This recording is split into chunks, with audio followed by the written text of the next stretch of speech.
yung dalawa, 12 pa rin yung kalaban mo. Kaya talo. It's a waste of time and effort. You know, sila Bato, Bongo, pro-death penalty sila. Pero ngayon, they are asking for a second term. 6 na taon na lumipas. Yung halos matapos na yung 6 na taon, wala pa rin death penalty. Talo. Kasi may naglalabi. Ang masama, kung ang naglalabi, kapwa congressman din at binabayaran. Nangyari sa camera, gusto nila magkaroon ng baguhin yung constitution. Ayun, binabanatan nila ng PI. Mga PI kayo. PI. Bayad. Gusto nila magkaroon ng impeachments inday. Ayun, bayad. Kasi kung wala, they do not have the numbers, papairalin pera. Ganon din yung corporate, yung mga oligarchs, yung mga big business, mining. Kalat yung pera dyan. Ganon din yung droga. Do you think ang droga magpalabas ng 1 billion? Sisiw yun, sisiw. Kasi isang shipment na nahuhuli, worth 1 billion may get, yung pinalalabas lang yun para magkumpiyansa yung mga law enforcement natin, that's small. Ang lumusot, 90%. So pagka may pumasok na huli, 1 billion, ang lumusot, 9 billion. More or less, no? Imagine, bali wala sa kanila yung gumastos sila ng how many billion to lobby na makikinabang sila. If they want a Duterte out, you see drug money na pwedeng ma-under dyan sa against Duterte. Wala tanga-tanga Pilipinas madaling mapaniwala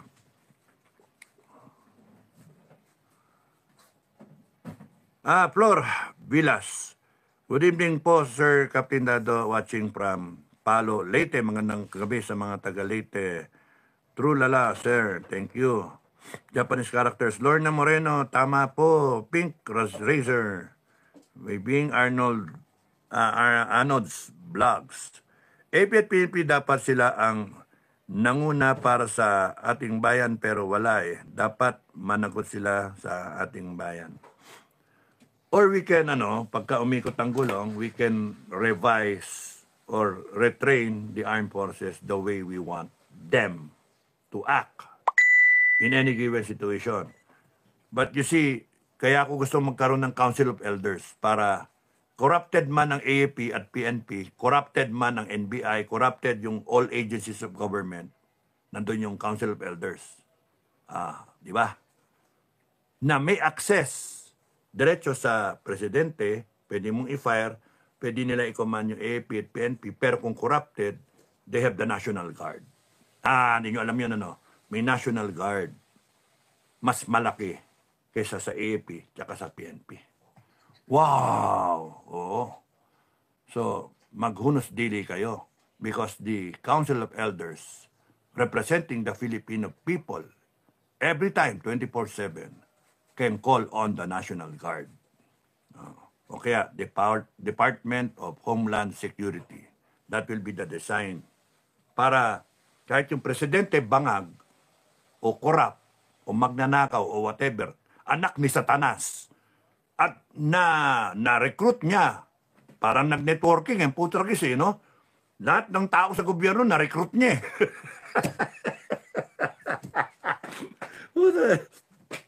Yun ang nangyari sa Pilipinas na-recruit ng ginawang networking, left and right Left and right. PNP, AAP, NBI. Talaga siya, Nirecruit na downline na lahat talaga siya. Senate, Congress. Nire-recruit nila yung Supreme Court. Tsaka yung legislative, hindi nagbalanse sa left and right, sa kanyang binary. Nag-three-header ang gago no? Mga malangya kayo. Networking ang gago. So, yung Supreme Court, pumapalag ngayon. May pag-asa tayo. Pagka ganun kasi, pagka nakurap na ang gusto, patay tayo, pero nandyan yung Council of Elders, Amendment number 1, Constitution. Amendment number 1, very important. So that hindi na tayo ganito. Hindi tayo babalik sa ganito. Di ba? It makes sense. Council of Elders representing everyone, all Filipinos. Even yung hindi pa nabubuhay, represented na. Kasi nirepresent nila yung mga tatay, mga nanay, yung pamilyang Pilipino. That's the beauty there. And ito, mga senior na, mga matatalino, everything. We empower them. It is our right. It is within our power as the people to empower the Council of Elders. More powerful than the tri-branches of government. President, Legislative, Judiciary. So pagka kayo tinawag niya na, mga tog na kayo. Pwede kayong ma-reprimand o pwede kayong ma-terminate sa trabaho niyo, mga hinayupa kayo. Ganon. Buti ng buti nga ngayon yung Supreme Court hindi tatamaan. No? Lahat, all the rest kayo, terminated. Supreme Court, hindi. Matino yung Supreme Court natin eh. So, yun makita niyo ano. And the Supreme Court will say na the People's Court is the highest court of the land. Not the Supreme Court. The People's Court. All power emanates from the people. Yung judiciary natin, yung Supreme Court, got their power from the Philippine people. In-appoint nga lang. Pero ang mali doon, yung presidente nag-appoint. Gusto nating makorek. Kasi yung JBC, Judicial Bar Council, nagsa-shortlist and then nagbibigay ng listahan sa presidente na siya mag-a-appoint dito sa Supreme Court. Therefore, yung loyalty, no, pwede sa presidente ng Pilipinas na pwedeng makurap. So, ang gusto natin, loyalty nandito sa taong bayan. So, pag-isipan nyo, no? Bakit kung hindi yung Council of Elders ang mag-appoint ng Supreme Court? Pwede. Kasi yung taong bayan ang nag-appoint ng presidente through election. Yung taong bayan nag-appoint ng legislative, senators, congressmen through elections. So, why not yung taong bayan through the Council of Elders ang mag-appoint ng Supreme Court justices natin, all 15. 15 ba? Oh. So, ayan yung ano ko. Tama na. Ang dami nating alam Piloso Pontasio. Eden Marie Guillermo, watching sir from Baguio City. Magandang gabi, taga Baguio. Good evening sir, ingat po kayo ng pag-asa ng lang pag-asa ng Pilipinas, wala ng pag-asa Pilipinas. Sobra ng korupsyon, kawawa tayo, mga taong bayan. Yes, basta isipin nyo, God is control, hindi tayo bibitawan ng langit. Kaya huwag kayong bibitaw. No. It is when yun yung drama ng langit eh. Yun yung gusto ni God eh. When things are so impossible na manalo. Saan ka nakakita yung kay ano? Yung Joshua nga, imagine, yung Jericho March, no? Jericho has never been defeated.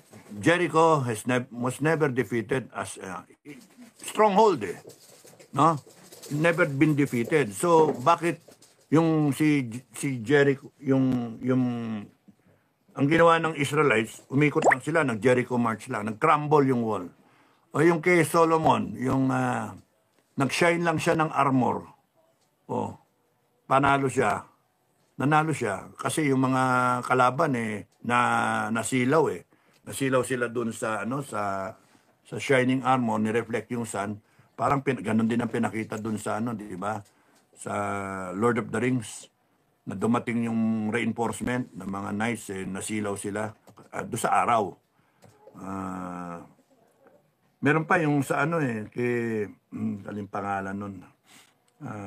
Gideon ba yun? Gideon ba yun?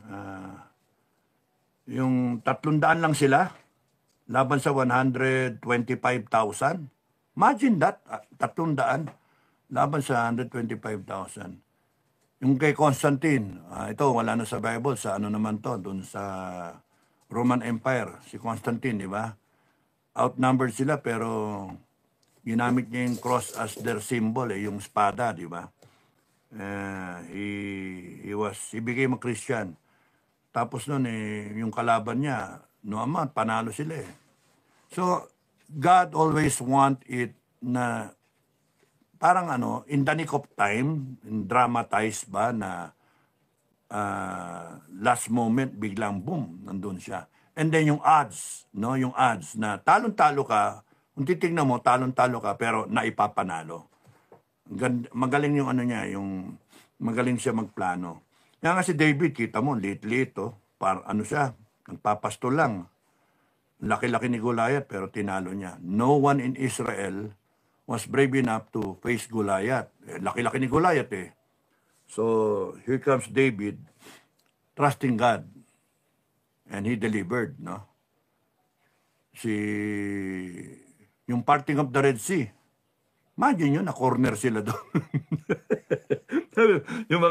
yung mga Israelites, no, sabi, tarantado ka. Ano mo nangyari sa atin dito? Naipit tayo, cornered na tayo. Ayan, dagat to. Paano? Walang para mga Pilipino. Walang sariling pananampalataya. Bumigay kagad eh. Sinisisi kagad si Moses eh. Tapos tinaas lang niya yung nahati yung ilog, di ba? Yung dagat, parting of the Red Sea. With God, nothing is impossible. Makakahon yung bansa natin. Because there are a few Filipinos, still, kayo, FGF, na willing tumayo. Nasa sa inyo yun, na tumayo para paglaban yung bansa natin. Maganda naman yung layunin eh. Gusto ninyo. At malay nyo, magbago isipan ng mga kakampi ng gobyerno ngayon. Magbago isipan ng AFP ninyo, magbago isipan ng PNP. Kasi yun yung drama pa rin ni God eh, na kahit ikaw na yung pinakawalang niya eh, nagbabago eh. Laging may chance, laging may second chance. Kaya huwag kayo magsasara isip. Huwag kayo magsasara isip. Miracle worker eh, yung Panginoon natin. Benny Mante, hello sir, good evening. Sana mapatama ang mga namamalakad ng ating bansa. Alfred Casas, tama si Kap Dado. Joelito Galyado. Good evening sir, Dado, ingat po kayo. Thank you. Evain Loha. Sir, in every cent na ninakaw nila na taong bayan, need nilang ibalik with interest pa. Buti nga kung mahanap pa natin eh, no? Pero hanapin natin. Kasuhan natin yung Kung kinakailangan niyang interrogate ng gusto eh. Bala na yung mga tropa ron. Gaming Ken, hi. Anods Vlogs, wala kasi silang malasakit sa ating bayan, sir. Kawawa tayo. O nga eh. Virgilio de los Reyes, good evening, Supremo, magandang gabi. Virgilio. Mas Salvador, tama Kap General Dado, kakawala ng gana AFP at PNP. Joel Paila, meron na po bang commander ng FGF dito sa Morong Bataan? Meron dyan sa Bataan. Tanong nyo kay Reggie, no? Reggie Shoko. Manggal Manat. Miyak. Arnold po Bautista. Sir, good PM po. Sabi ni Sir Sal Panelo, maganda mag-rep-gov muna para i-educated muna ang mga Pilipinos para maganda na ang patakbo ng future, di kagaya niyang contaminated sa korupsyon. Yeah, maraming sumasangayon sa revolutionary government. Ang tanong lang dyan, gano'ng katagal? Iba sinasabi 3 taon hanggang 2020. Iba sinasabi 2 taon minimum. Ako, payag ako 1 taon. That makes you tiptoeing, no? Kasi kung yung heart mo nasa tama talaga, okay na yung 1 year. After that, let's have a snap election. Cancel muna yung election ngayon. Kung ako yung masusunod. Cancel muna yung election ngayon. Wala muna. Sorry sa mga kandidato. Cancel muna yung election ngayon. Tapos nun, after 1 year, mag-ano tayo, mag-snap election tayo. The works na, national na. Tapos nun, ang ano diyan, ang dapat so 365 days yung 1 year. Question, kaya ba natin? Ang lagi ko sinasagot sa mga nakakausap ko, isang tao, 365 days. Kung bawat araw, meron kang dinidesisyon na ginawang bago, basta alam mo yung ilatag mo, day 1, ilatag mo lahat. Pag-usapan nyo, kahit abutin kayo ng madaling araw, ilatag mo kung anong pwedeng pag-usapan, kung anong pwedeng dapat baguhin. By now, dapat alam nyo, kung kayo mga uupo, kung gusto nyo umupo, kayong gusto nyo mag-lead, dapat by now, alam nyo ang problema ng bansa. O magtatanungan tayo ng problema ng bansa. Di ba? Na kailangan alam niyo yung paano kayo magsa-surgical strike o ano tawag doon. Mag-opera, kung hindi niyo alam kung ano operahan. Baka kung ano sinusundot ninyo, ano hinihiwa ninyo. Hindi niyo alam kung cancer, may malignant, ano ba yung tawag doon? May tumor na ba dyan? O whatever. Cancerous ba? No, so, na kailangan alam na mo na yung gagawin mo. 365 days, bawat isang araw, isa lang. You have 365 na nagawa na bago. Ilan ba agency ng government? Di ko inisa-isa mo yon, malaki na bago. AFP, PNP, NBI, PCSO, Human Rights, COMELEC. Ngayon, kunyari, isa ka, ako, kunyari, 365 days. Yun yung timetable ko. Bakit? Ayaw ko nang mas matagal. Why? Baka makurap ako eh. Baka makurap na. Let's have an election para kayo na ang mag-decide kung sino yung gusto nyo. Para ma-legitimize yung Sara Duterte kung yun ang gusto nyo. O ma-legitimize kung sino ang gustong tumakbo laban kay Sara. Iba gusto tumakbo ko, ayoko, hindi ako lalaban kay Sara. Ayoko lumaban dyan. Ang pinaka, magkaroon tayo ng eleksyon after 1 year. And kunyari yung 1 year, 365 days, and then may 10 na tao na nag-iisip din. And ang bawat isa doon, may kanya-kanyang assignment. O meron ka pang in-appoint na ibang tao na binigay mo, nilatag mo na kasi, naisip mo na, ganito ang gawin mo. And then he has 365 days to do what you want to happen. Binisualize mo sa kanya, ganito dapat, in the end of 365 days, dapat maayos na. O, Congress dapat ganito na. Nabago na yung Congress mo, ganito na, etc., etc. You do it. Okay, ikaw na ngayon. Gawin mo. O di, appoint lang muna. Kung kinakailangan ng 82 congressmen, appoint na muna yun. 360. Appoint na muna. 1 year kang congressman. I-appoint ka na muna ng appointing authority who is the incoming president. Oh. Appoint muna. Suggestion ko lang yan, ano? Mamaya, may kaso na naman ako, walang ya kayo. Appoint lang yung congressman, appoint lang yung senator. Lahat sila retired. Bago appoint. Ngayon, kung i-retain mo yung senator na matitino, na pro-people, validate nyo. Magkaroon ka ng validation process kung paano, and let the Council of Elders be the one, or the Revolutionary Council be the one to say kung okay ka, meron kang set of criteria. There are a lot of ways to do it, no? Basta malaga dyan, ma-establish mo yung Revolutionary Council, if ever, or Advisory Council, whichever, and then the sitting president, no? Transition president. And then, dito, sa itaas, yung Council of Elders, who will be functioning right there. And then, pwedeng, kunyari, yung Constitution. Ano yung mga amendments ng Constitution? O, and then of 1 year, boom, na-amend yung ibang parte ng Constitution. O, di kung, merong gagawa nun. Anong gusto mong gawin ng Supreme Court? Anong gusto mong gawin ng NBI? Anong gusto mong gawin ng AFP, PNP, etc., ng tourism, etc. Bigyan mo ng assignment, 365 days to do it. So, planning-wise, ang kinakailangan, improve mo yung tourism. Bakit? Hindi tayo kontento sa pagplano ninyo. 5 million turista, ang buong mundo nga, 1 billion eh. 1 billion tourists eh. Lumalaki. Why are we allowing ourselves to be so decent na yung so tipid sa pagplano na 5 million lang? Diyos ko, bago ng COVID, 9 million na tayo.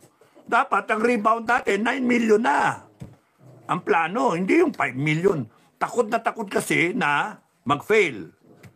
Hindi, dapat ang tingin dyan, ang naprubahan dyan, 9 million yung tourism natin, where we left off. Kaya nga, babangon eh. Babangon ulit eh. Simula ka, 9 million yung where we left off eh. Kasi nga, 900 million yung ano eh. Yung turista noon eh, 956 million eh. Ngayon, 1 billion eh. So, can you imagine eh, kung 1 billion turista sa buong mundo, why is it that the Philippines is a very, very good destination? But 5 million lang. We should be doing like 40 million, 50 million. And that's a lot of money in terms of revenues. Kasi kung 10,000 ang isang turista on average na nagagastos, 10,000 pesos, can you just imagine that? O kung paramihan lang na turista yan, ngayon tanong, kaya ba ng infrastructure? Kaya ba ng at any one time ano yung pinupuntahan? Ano ba yung mga iniisip ng mga targeted market mo? Yung iba gusto surfing, yung iba gusto diving, yung iba gusto island hopping, white sand, yung iba trekking, yung iba ewan, pahinga lang. So, you can offer so many things with the targeted tourista people. Eh, gamitin mo pa yung OFW mo, pauwi mo lahat. Ewan ko ba? Bakit yung sila gagastos sa ibang bansa, dito sa bansa natin, di magagastos? Kasi nga nakakainis dito sa atin. Ang daming pwedeng baguhin na hindi lang isang tao nag-iisip. Maraming tao, may direksyon, yun na. And then marami kayong mga bago. Kung 365 items ang kayang baguhin ng isang tao, isa kada araw, totokahan mo, i-layout mo lang yung programa, and then 10 kayo, then 3,650 ang nabago nyo. That's not bad. That's a step forward. A great step forward. Sa akin nga, mahalaga, Council of Elders, very important. Amendments to the Constitution. Tapos nun, trimming down of government agencies. Dito, Congress tsaka Senate para lumit yung gastos. Tapos nun, death penalty para mawala yung corruption. Zero corruption. Habulin lahat ng ano. So all that happening within a year. Professionalizing the armed forces, modernizing the armed forces, bigyan mo ng 1 trillion na budget, and then itayo mo yung defense industries. All that happening. So, you make the country a better country. Ayusin mo yung tourism, ayusin mo yung food production mo, yung food sufficiency mo. Kaya lahat yun. Kasi you put the right people. Hindi yung mga aanga-anga. Yung mga ropor na tinatawag. Lagay mo ropor. Putragis, walang alam kundi mag-awol, tumakas, yung cutting classes. Yung mga ropor sa amin nun, umiinom sa likod ng ng classroom eh. Nagiinuman eh. Tarantado eh. Sabi ng teacher namin, si Miss How, parang I smell Chico. Mga beer nga iniinom eh. I smell Chico. May amoy niyang gano'n. Talas yung pangamoy. Tapos ako naman, tatanga-tanga. May bro Chico. Nagkataon na, nagdala ako ng ganyan kalahin. Ponderosa, lalaking Chico. Nag-uwi nanay ko pagmamalaki sa klase, lalaki ng Chico. Dati dinadala ko yung maliliit eh. Ngayon, ang laki-laki ganyan kalaki. Nagdala akong 3. Mama, I brought Chico. Verify. Nakita ko, Chico nga. Tapos, may mga siga doon sa klase. Nagte-thank you sa akin. Thank you, Dado, thank you. Bakit? Wala akong kamalay-malay. Sinagip mo kami. Nagiinom mo talaga. Nagiinuman. Ang kasama doon si Ronnie Romero. Mista ako sa 83. Ka-batchmate ko sa high school eh. Ronnie Romero. Siya yung nag-thank you sa akin. Thank you, Iking, ha? Thank you, Dado. Dado ang tawag ko sa akin. Iking sa Academy.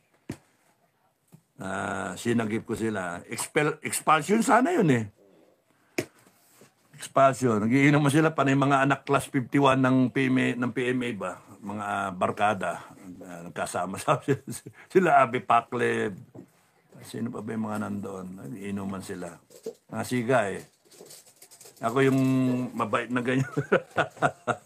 Sa Kristan pa ako noon, di pa ako siga eh. Naging siga ako sa Academy, tsaka sa serbisyo na. Sa Ranger ba? Uy, naging siga ako sa Ranger ha. Pastor sana ako. Okay. Ruben, palitan lang ni Sarah yung si Bangag. Makarecover tayo. Bakit nung umupo si PRRD, sabi niya maraming pera ang bansa? Yeah. Kaya nga tama lang yung 1 year, magkaroon ng RevGov, ma-reboot, tapos nun maayos, and then 1 year, give it to civilian authority. Actually, civilian authority yung kung dapat yung kung magkaroon ng RevGov, civilian authority pa rin, constitutional successor eh. So, still in the Sara, pero as a transition, siguro, no? Dapat nung ganun, transition na government, then maribot lahat. That's the duty of the council to advise her or to do the dirty job. No? Do the dirty job. kawawa yung nasa council, no? Sila yung papatay. Sila yung sila yung bibitay eh. Okay lang yun. 1 year lang naman yun eh. So, it can be over in 3 months na lahat. Dedo. Can be over in 3 months. So, tama-tama yung Council of Elders pagka nirevoke yung death penalty. Tapos na. Ako nga, mas gusto ko pa nga yung habang buhay, reclusion perpetua, na mahirapan siya. Para pagsisiyahan niya yung ginawa niya. Mas daman-dama yun. Kasi yung ganon, instant, wala, hindi niya mararanasan. John Solomon, ang sabi ng mga teachers dati, 300 pesos ang contribution nila. Ngayon, 800 pesos sa increase nila. Tapos na-increase sila ng 500 pesos. Ha?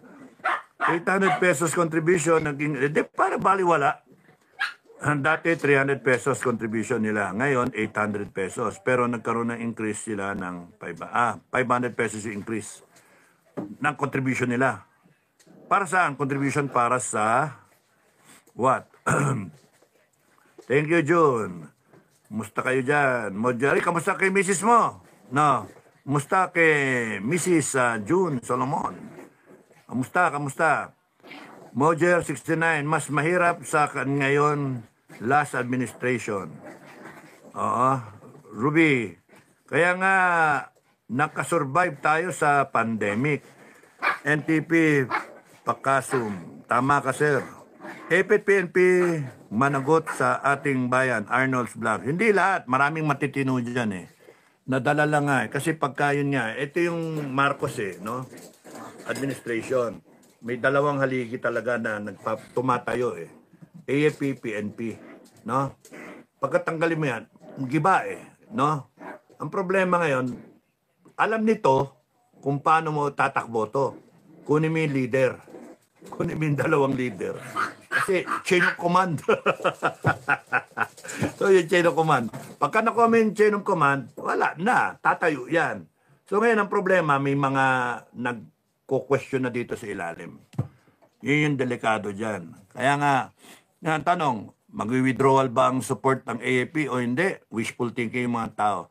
Ang sa akin, ang comment ko dyan, pagka hindi kayo AFP tsaka PN, hindi kayo nag-react sa taong bayan, wala eh, ma-obsolete kayo.